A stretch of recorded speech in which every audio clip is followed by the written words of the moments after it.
Le marché international du cinéma africain à l'heure du numérique, le 17e MICA a ouvert ses portes ce matin pour des opportunités d'affaires pour les professionnels du 7e art et de l'audiovisuel.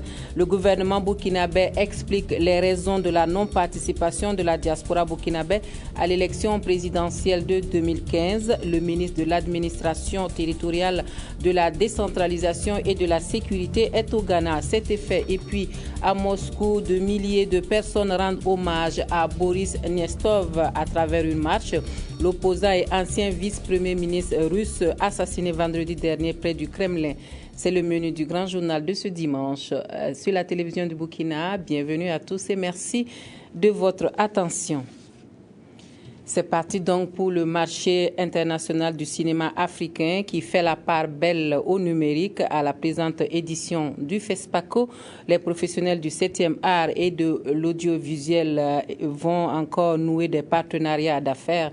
Le 17e MICA a officiellement ouvert ce matin ses portes. C'était en présence de Moukoun Dabiri. Cette coupure du ruban marque l'ouverture officielle du marché international du cinéma africain MICA 2015. Comme au FESPACO, ici également l'heure est au numérique. Cette 17e édition se tient donc au gré de l'avancée technologique. Et les cinéastes du continent ne sauront rester en marge. Pour le ministre de l'Industrie, du Commerce et de l'Artisanat, cette mutation interpelle les États africains sur la nécessité de soutenir leurs artistes pour l'amorce de ce virage. Qui dit cinéma dit vraiment moyen.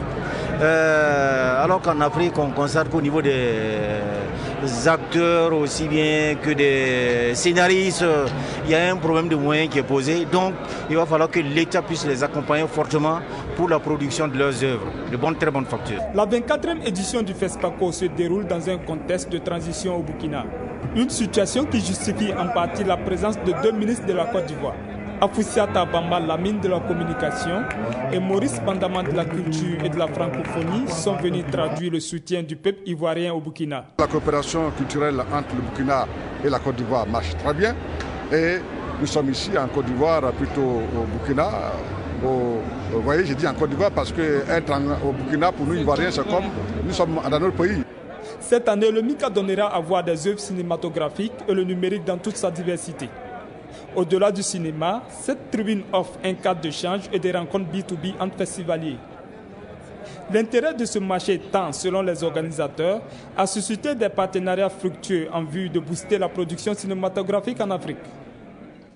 On a également ouvert ce matin la fenêtre des écoles de cinéma africain au FESPACO.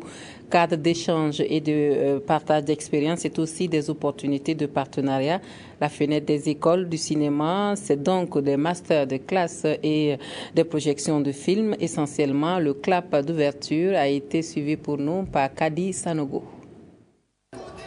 Depuis 2007, c'est devenu une tradition pour les écoles de cinéma africains de se retrouver à chaque édition du FESPACO pour vivre pleinement la fête du cinéma africain. Prennent part à cette 5e édition de la fête des écoles, les écoles de cinéma du Bénin, du Niger, du Ghana, du Togo, du Maroc, de l'Afrique du Sud et de l'Éthiopie. Initié par l'Institut supérieur de l'image et du son, c'est un cadre privilégié pour mener des réflexions sur les défis de la formation au métier du cinéma et de l'audiovisuel en Afrique. Quand on a l'occasion d'être au cœur d'un festival comme le FESPACO, c'est un moment privilégié pour les étudiants de visiter, d'apprendre, de rencontrer, de discuter et surtout de voir des œuvres. En voyant l'occasion de voir des films, leur permet véritablement d'avoir une idée de ce qui est fait, des tendances du moment et surtout de partager la petite expérience avec les aînés, avec beaucoup de rigueur, beaucoup de sagesse. C'est un moment très important qui permet de compléter les formations, d'échanger avec différentes écoles, de nouer des partenariats et finalement d'avoir des projets qui permettent de poursuivre les formations avec plus de sérénité. Cette initiative de l'Institut supérieur de l'image et du son ISIS est bien appréciée par les premiers responsables des écoles de cinéma. Et ça permet aux étudiants de frotter avec les étudiants des autres écoles d'Afrique. Et puis ça permet même aux directeurs des écoles que nous sommes de se retrouver, de nous retrouver et d'apprendre un peu des autres. Et quand on part avec encore de nouvelles expériences. On va essayer ceci, on va essayer cela. Et puis ça permet également d'avoir des partenaires. À l'occasion, on a procédé à l'inauguration de la salle Africalia à l'ISIS. Africalia est un partenaire de la formation en cinéma en Afrique. C'est une très bonne idée, ça c'est burkinabé, c'est la créativité, de donner des noms de partenaires à des classes. Je trouve que ça veut dire que chaque fois qu'un élève va être là dans une classe, il va se dire tiens, c'est quoi Africalia? Quel est le sens? Il y a des messages en plus à l'intérieur qui sont gravés là sur le mur, ça fait du bien. La fenêtre des écoles offre diverses activités aux étudiants, formateurs et responsables d'école. On peut citer entre autres les conférences, les rencontres pédagogiques, les masterclass et les projections des films d'école. Voilà, c'est donc un reportage de Kadi Sanogo avec la voix de Claudine Bikaba. Autre point de l'actualité, on le sait déjà, les Burkinabés de l'étranger devront patienter encore un peu pour leur participation à la présidentielle au Burkina Faso. La diaspora burkinabé veut connaître les raisons de cette décision et en réponse, le ministre de l'administration territoriale, de la décentralisation et de la sécurité est allé expliquer les causes de ce report au Burkinabé du Ghana. Nous suivons le compte-rendu de ces échanges avec Estelle Judith Assogba.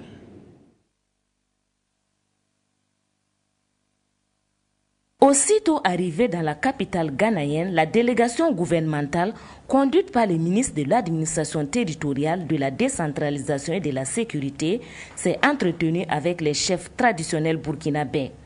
Une rencontre dont l'objectif est de transmettre à cette diaspora le message du président de la transition, Michel Kafando. Selon l'émissaire du Burkina, ce message a deux dimensions. La première dimension, c'est que depuis que les organes de la transition se sont mis en place dans notre pays et consécutivement à l'insurrection populaire qui est intervenue les 30 et 31 octobre 2014, il n'y a pas eu de mission officielle vers le Ghana pour expliquer ce qui s'est passé dans notre pays. Donc, la première dimension, c'est de vous donner quelques informations dans ce sens. La deuxième dimension, c'est d'évoquer avec vous les échéances électorales qui vont intervenir dans notre pays en fin d'année et qui vont marquer la fin de la transition pour permettre à notre pays de se remettre en marche dans le sens de la normalité constitutionnelle. Pour ce qui concerne le premier volet, Auguste Denis Barry a fait le point de la situation de la transition. Il leur a d'abord expliqué les raisons qui ont suscité l'insurrection populaire des 30 et 31 octobre dernier et s'est ensuite apaisanti sur le processus de la mise en place de la transition et enfin les missions assignées à l'équipe de la transition. Aujourd'hui, en tout cas, la transition se passe assez bien. Il y a quelques difficultés, n'est-ce pas, que nous rencontrons. Il y a la contestation, l'incivisme qui n'a pas commencé aujourd'hui et qui se poursuit. Il y a des questions liées également aux aspects sécuritaires. S'agissant du deuxième volet, la non-participation de la diaspora au scrutin de 2015, la délégation a fourni les raisons essentielles qui ont amené le gouvernement à prendre une telle décision. Dès le départ, nous étions animés de bonnes intentions, de bonne foi. Maintenant, après quelques mois et après examen de l'ensemble, n'est-ce pas, des facteurs qui devraient contribuer à la réussite, n'est-ce pas, du vote des Burkinabés de l'étranger, nous nous sommes rendus compte que cela était difficile. Et nous sommes parvenus à cette décision. Elle nous pose problème pour pouvoir agencer les activités pour en arriver là. Ensuite, deuxièmement, alors, la question financière est telle que sur un besoin de 35 milliards et sur les difficultés visibles pour lesquelles donc, la communauté internationale n'est pas très enthousiaste pour pouvoir nous accompagner par rapport à ça, nous allons avoir des difficultés. Donc, ce n'est pas le moment de chercher à jongler pour faire des élections dans de mauvaises conditions. Les chefs traditionnels saluent cette mission d'échange, mais déplorent le fait qu'ils n'ont pas été avisés à temps. Ils ont marqué leur engagement à soutenir la transition pour le développement de leur chère patrie. La délégation gouvernementale a aussi été reçue par le président de la République du Ghana, John Dramani Mahama, et Auguste Barry ont abordé des questions de coopération, mais aussi de la transition en cours au Burkina Faso. Nous écoutons le ministre Barry à l'issue de l'audience. Et nous étions porteurs d'un message de son Excellence le président de la transition, M. Michel Kafando. Et cette circonstance a été le prétexte également d'évoquer un certain nombre de questions au plan bilatéral, mais également échanger sur le déroulement de la transition qui a cours en ce moment dans notre pays. Sur les questions bilatérales, évidemment, il s'agit des questions, n'est-ce pas, de libre circulation des biens et des personnes.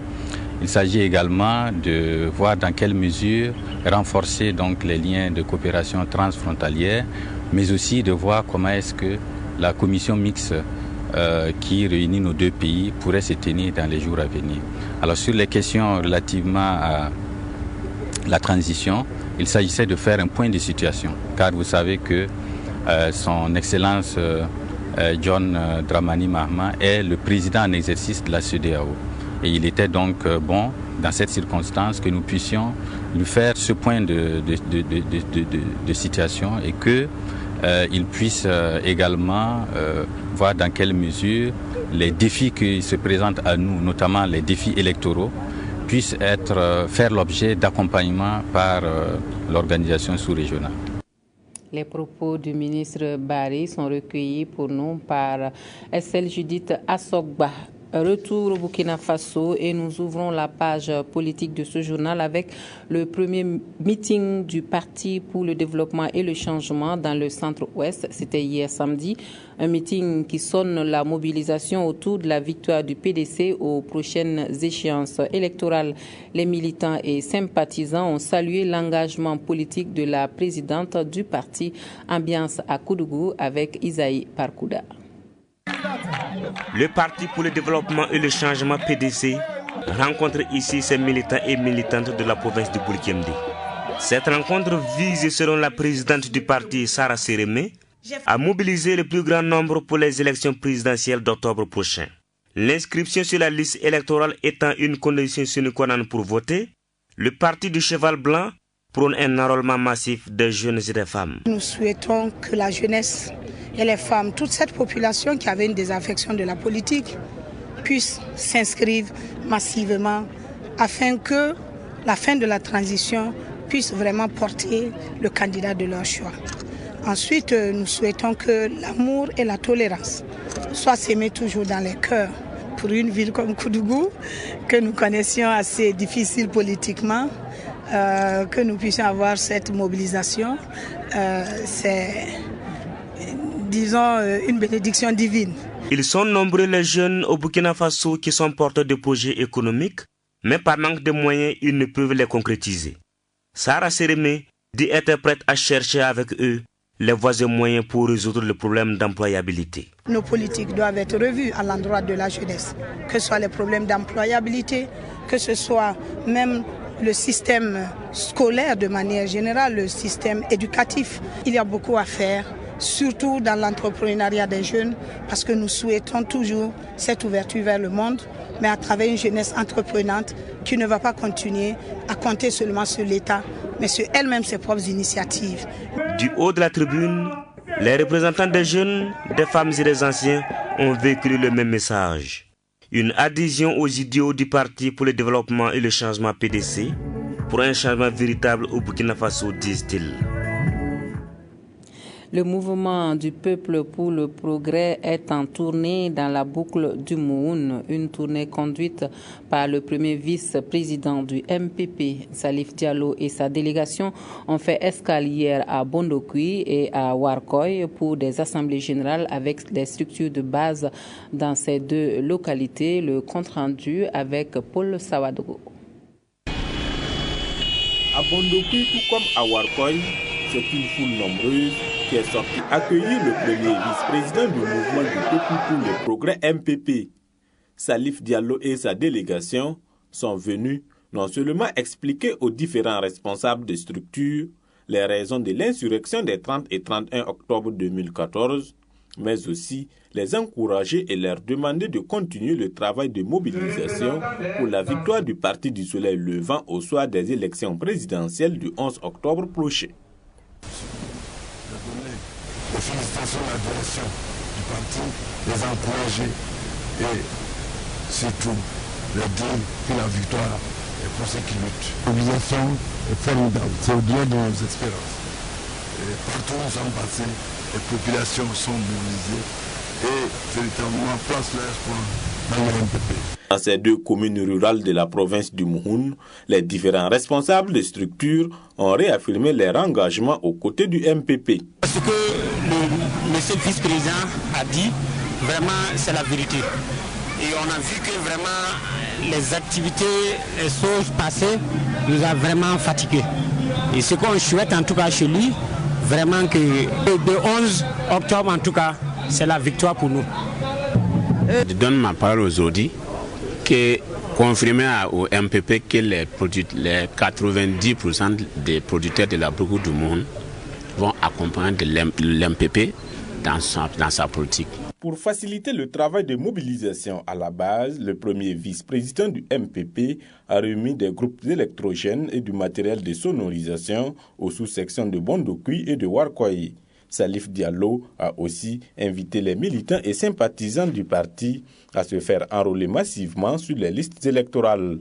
À Bondokui et à Warkoy, le premier vice-président du MPP a aussi mis à profit son séjour pour échanger avec les différentes couches sociales pour recueillir leurs préoccupations. Le MPP qui invite les jeunes à Bobo-Dioulasso à prendre leur destin en main en s'enrôlant massivement sur la liste électorale. L'Assemblée générale qui a permis de lancer cet appel s'est tout d'abord penchée sur la question de l'emploi des jeunes au Burkina Faso, à Hadi Sandamba. L'hymne du MPP, le mouvement du peuple pour le progrès, entonné ici en chœur pour annoncer les couleurs du parti. Nous sommes à une assemblée générale des jeunes du MPP Houé. Aux allures des meetings, cette assemblée a servi de cadre pour les jeunes du Houé d'échanger sur la problématique de l'emploi et d'appeler à un enrôlement massif, condition sine qua non pour une victoire du MPP au soir du 11 octobre prochain. Pour aller aux élections, il faut s'enrôler massivement.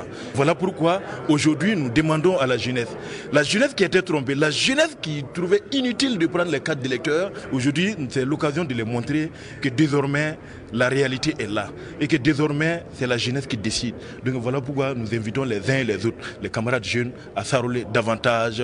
Présent à leur côté, le premier vice-président du MPP a dévoilé le programme du parti en ce qui concerne l'emploi et la formation professionnelle des jeunes. Pour lui, la jeunesse constitue l'électorat majeur au Burkina Faso. C'est pourquoi il les invite donc à faire de ces élections le prolongement juste de leur soif de changement. Dans nos rangs, également, plus de 60% sont jeunes. Donc, nous pensons que notre programme reflète les intérêts de la jeunesse en mouvement, la jeunesse en lutte pour l'émancipation de notre peuple.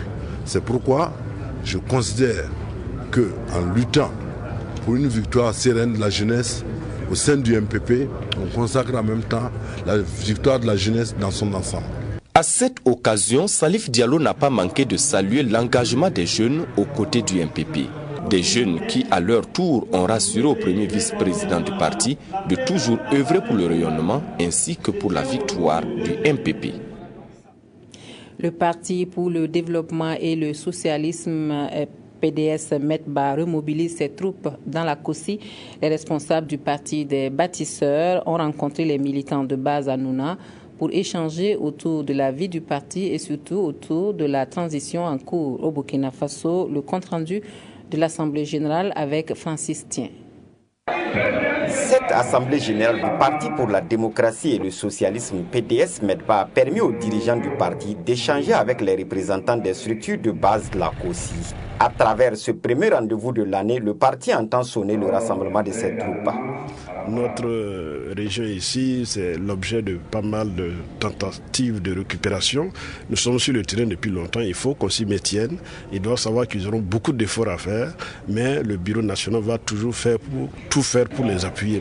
Des échanges à bâtons rompus ont aussi permis aux militants de savoir plus sur la vie du PDS Medba et sur la transition en cours au Burkina Faso. Selon le chef de la délégation du PDS Medba, le parti participera aux élections d'octobre prochain. Un congrès déclinera les objectifs et la stratégie du parti dans les jours à venir. En échangeant avec la base, les responsables du PDS Medba ont voulu s'imprégner de ses préoccupations. On n'est pas suffisamment en contact avec eux. Il y a un problème de communication, ce qui est réel. C'est lié aussi à la modicité de nos moyens. L'autre aspect, c'est que au niveau de la marche, il faut quand même, pour que les structures la marchent, il y a un minimum. Et ce minimum n'est pas toujours acquis. Le PDS Medba a invité ses militants à accompagner la transition. Les représentants des différents bureaux se sont engagés à œuvrer pour le rayonnement du parti dans la Kossi. Nous allons parcourir certaines localités et nous allons procéder incessamment effectivement au renouvellement de nos structures. Nous sommes vigilants, alors on va mettre les gens. J'ai toujours dit à mes collègues militants, dans le parti, moi je veux du consistant, ce n'est pas du ronflant. Les responsables du PDS Medba ont promis de multiplier les rencontres avec la base. Et le message sur la nécessité de l'enrôlement a été livré aux militants du parti Alliance pour la Renaissance, la démocratie et l'intégration. L'argument des responsables de l'ARDI, c'est que la victoire à la présidentielle d'octobre prochain passe par là. Le compte-rendu de Kadou Romenki. Le parti Alliance pour la Renaissance, la démocratie et l'intégration ARDI affûte ses armes pour la présidentielle d'octobre prochain. D'où cette sensibilisation sur la nécessité de l'enrôlement biométrique. Un préliminaire qui donne droit au vote qui va permettre à son tour aux militants et sympathisants de porter le parti de l'or bleu au pouvoir. Nous sommes venus ici à Bobo-Dioulasso pour demander à nos militants de se faire enrôler et de convaincre d'autres citoyens à se faire enrôler pour que le taux de participation soit relevé pour ces élections à venir. Si victoire est acquise et comme l'illustre bien son logo, ARDI va travailler à résoudre la question de l'emploi, la formation des jeunes et le problème de l'accès des populations à l'eau potable. Lorsqu'on consomme de l'eau qui n'est pas potable, on est exposé à des maladies hydriques. C'est pourquoi nous avons à notre temps envisagé de résoudre le problème de l'accès à l'eau potable. En tout cas, à défaut, en faire notre cheval de bataille. Cette rencontre va permettre également au parti de mettre en place ses structures de base.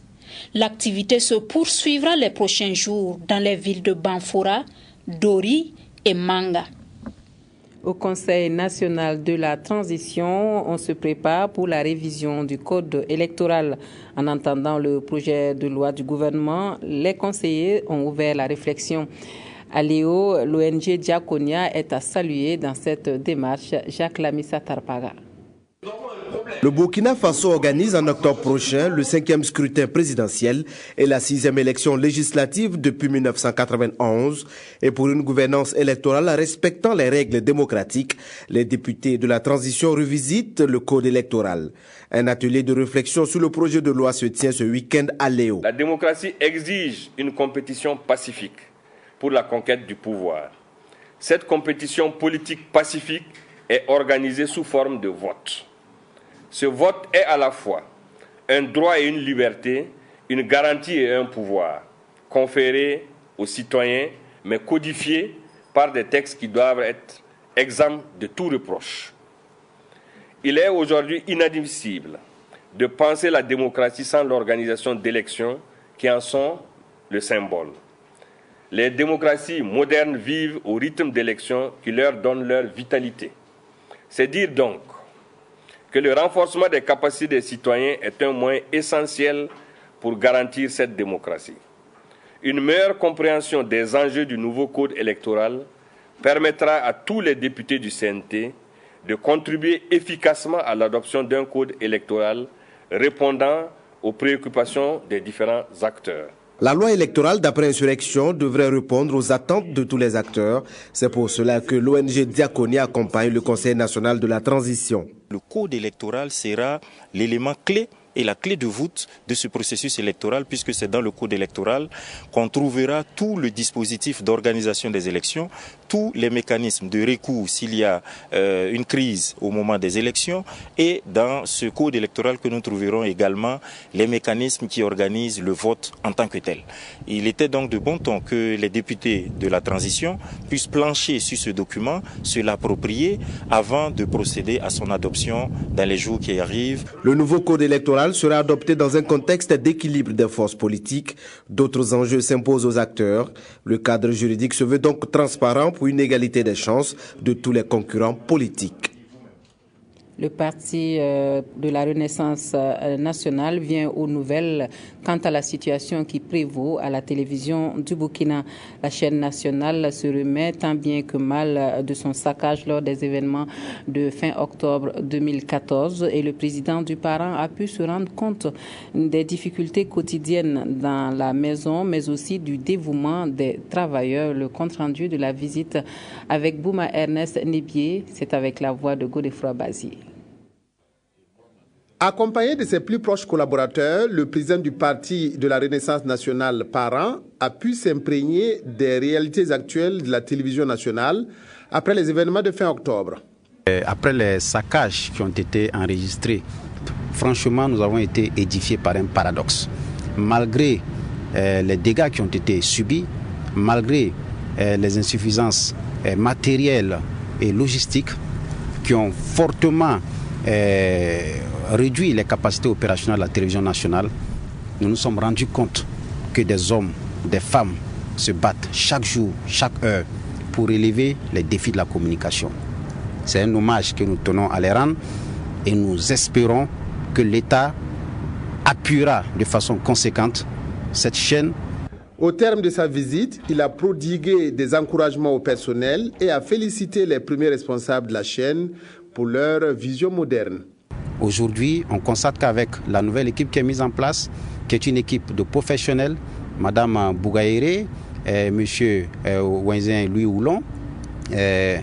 Jérémy Sieux Koulibaly, qui sont des professionnels conscients de leur mission, attachés aux principes déontologiques. Je pense que cette réalité est en train de s'éloigner. C'est un vieux souvenir, c'est une nouvelle dynamique qui est en cours et je reste que cette dynamique va se suivre. Abordant les prochaines élections au Burkina, Tahirou Bari a exhorté les journalistes à mettre le professionnalisme au centre de leur travail.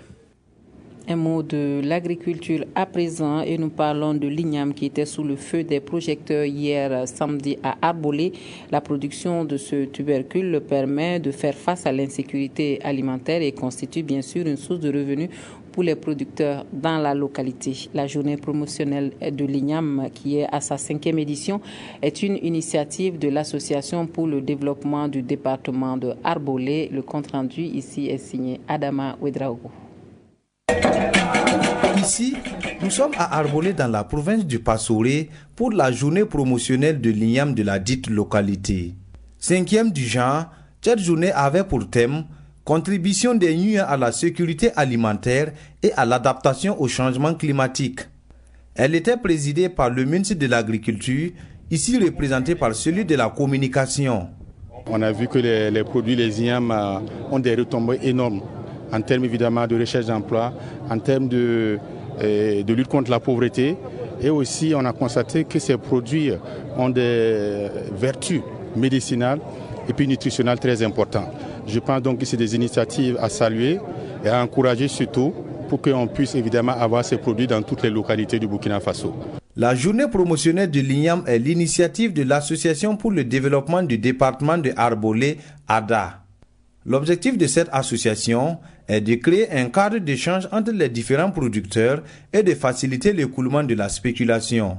Outre cette mission, ADA se fait le porte-voix des producteurs pour lancer un appel. Nous sollicitons qu'il y ait quand même un minimum de moyens qu'on mette à la disposition des producteurs, notamment par exemple des tracteurs, pour permettre d'opérer un labour profond.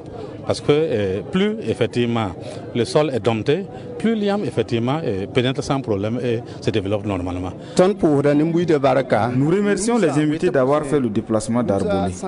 Nous sommes confrontés au problème de la divagation des animaux qui nous rend la tâche difficile. En plus de cela, il y a le problème de l'écoulement. La journée était l'occasion pour les organisateurs de récompenser les meilleurs producteurs. La population de Arbolé est sortie massivement pour soutenir et accompagner cette journée. Rendez-vous est donné pour la 6e édition en 2016. Le programme d'appui aux filières sylvo-agro-pastorales accompagne la filière oignon dans le centre-ouest. Résultat des courses, la production et la commercialisation mieux structurée et donc plus dynamique. Une de nos équipes a fait un tour sur le terrain pour constater les réalisations. Nous suivons ce dossier que nous propose Jonas Wemba.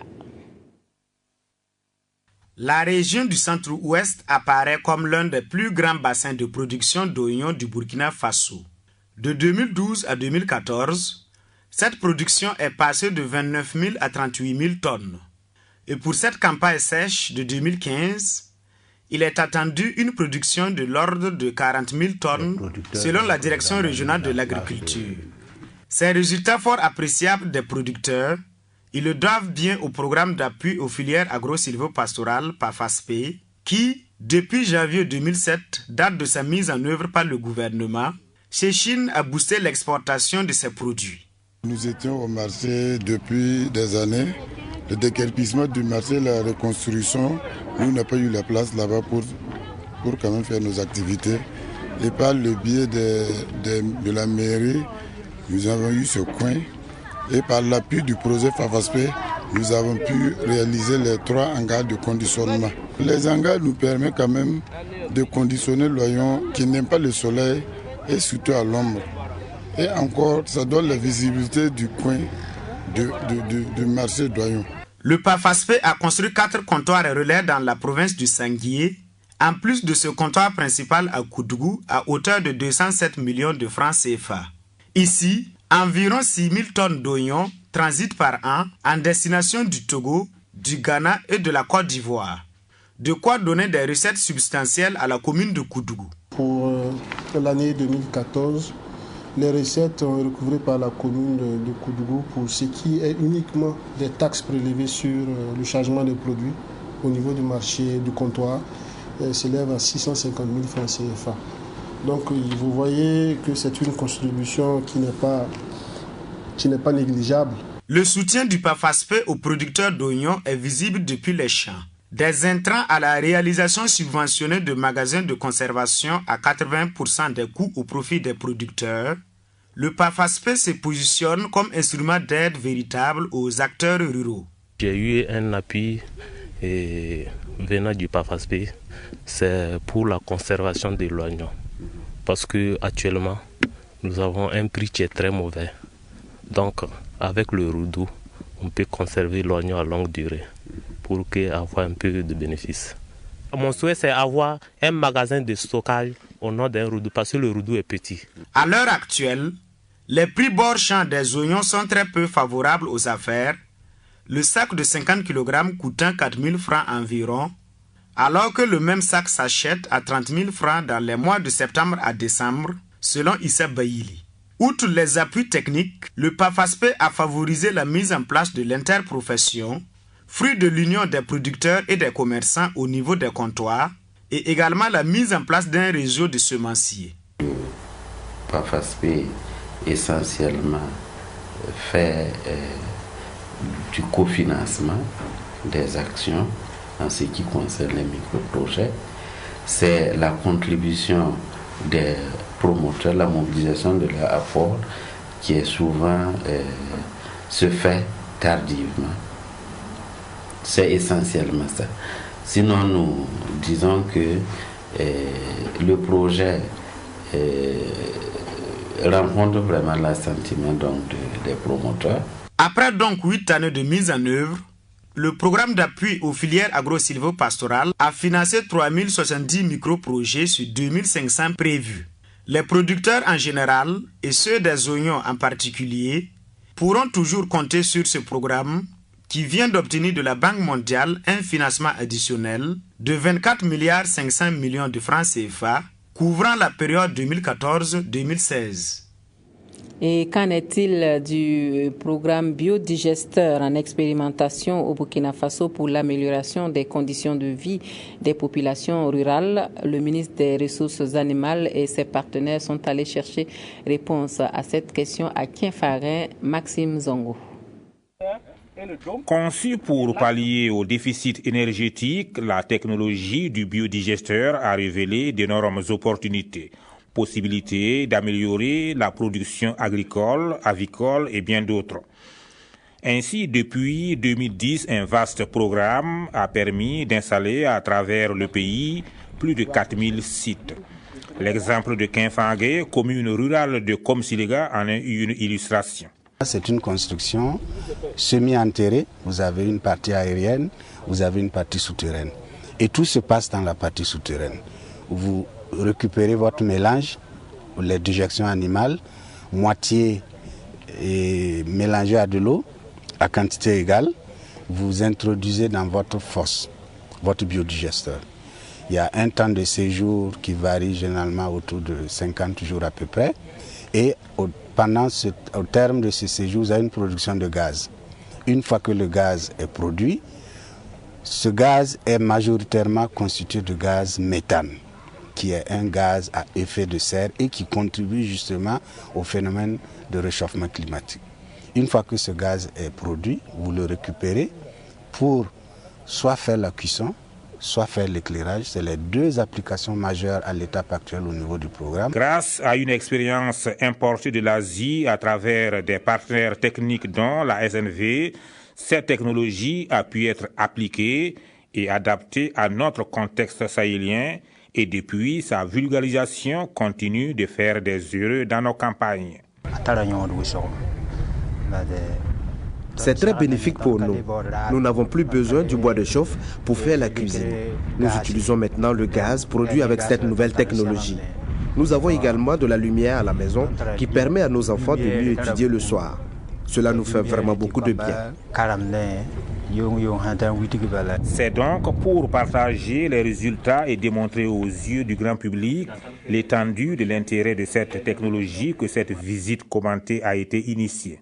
Dans le contexte d'un pays sahélien comme le Burkina, a beaucoup d'avenir, en ce sens que, bon, naturellement, ça va freiner la désertification, et puis, bon, également, par rapport aux questions de sécurité alimentaire, vous voyez les opportunités qui s'offrent à nous.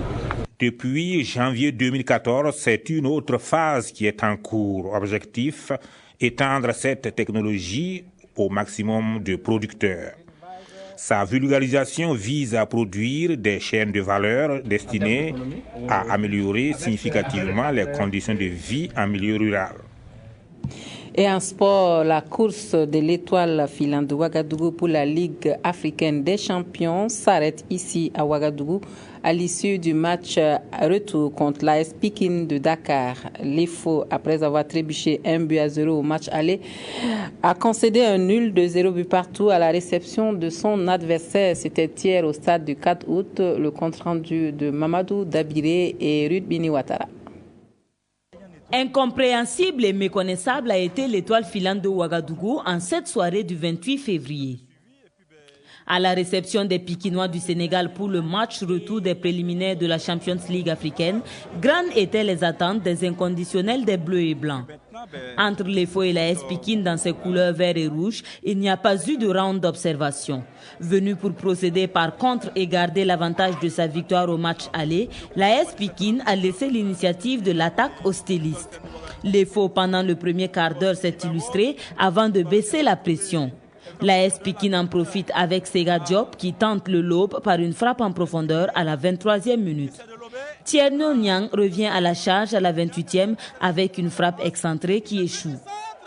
L'Étoile réagit à la 33e avec Romaric Pitroapa et à la 36e. Un cafouillage dont elle ne tire pas profit. Sur le nul de 0-0, la mi-temps intervient et déjà le public espère mieux pour la reprise. Une reprise qui ressemble dès l'entame à un remake de la première partie. Les faux pressent et à la 61e minute, la tête de Sidiki Traoré passe de justesse à côté des filets.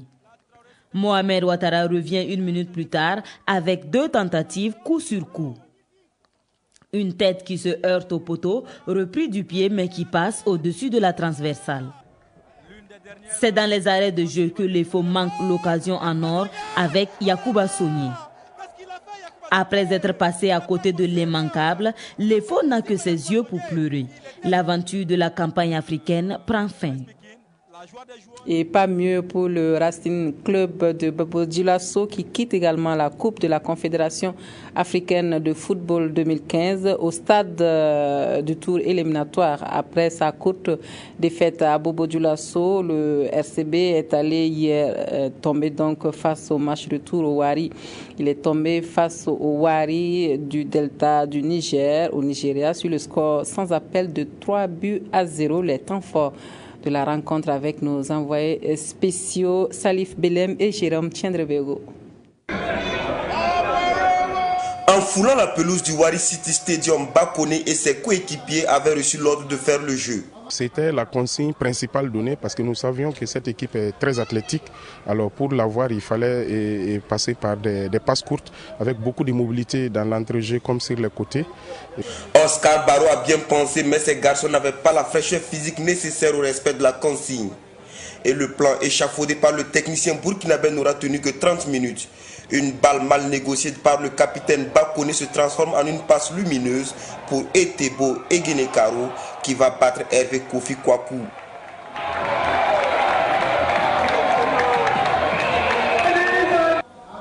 Les Tigres de Diaradougou ne se remettront pas de ce coup de massue.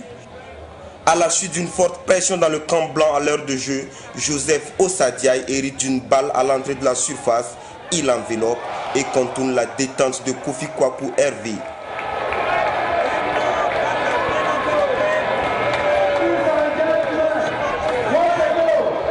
Partagé entre la volonté de limiter les dégâts et l'envie de sauver l'honneur, les Tigres reçoivent le coup de KO à la 68e minute. L'offrande d'Etebo est transformée par Homo Forman Freedom. Battu 1-0 à Bobo et 3-0 à Wari, le RCB quitte la Coupe CAF 2015 dès le tour préliminaire. Voilà pour l'actualité dans cette édition. Très bonne soirée à tous et à toutes et une excellente fête du cinéma africain à tous à Ouagadougou. Très bonne reprise de travail pour demain.